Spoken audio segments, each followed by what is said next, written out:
महाशय पूज्य गुरुजनी ते जमलेले ग्रामस्थ व माझ्या बालमित्रांनो, मी सृष्टी मच्छिंद्र भिसे इयत्ता चौथी आत्मा स्वातंत्र्य दिनानिमित्त 4 शब्द सांगते, ते आपण शांतपणे ऐकून घ्यावे ही नम्र विनंती. माणूस असो वा प्राणी पक्षी असो व देश, प्रत्येकाला स्वातंत्र्य हवे असते. स्वातंत्र्यासारखे सुख कशात नाही. या स्वातंत्र्यासाठी अनेकांनी आपले प्राण दिले.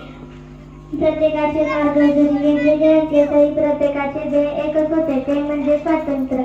इंग्रजांनी आपल्याला 150 वर्षे राज्य केले. या काळात इंग्रजांनी आपल्याला शिक्षणाचा प्रसार करण्याचा बहाणा करून आमचा इतिहास, आमचा प्रक्रम, आमचा स्वाभिमान नष्ट करण्याचे काम केले. भारतीय तरुणांना कारकून बनवले. तुलम कपड्याचे आचरण निर्माण करून शेतकऱ्याला लुबाडले. स्वतःचे चहाच्या मळ्याची भरभराट व्हावी म्हणून चहाचे व्यसन लावले. 1857 मध्ये तात्या टोपे, झुजाची राणी लक्ष्मीबाई यांनी प्रक्रम केला. काहींनी इंग्रज अधिकाऱ्यांची हत्या केली. एवढे बोलून मी माझे भाषण संपवते. जय हिंद, जय महाराष्ट्र.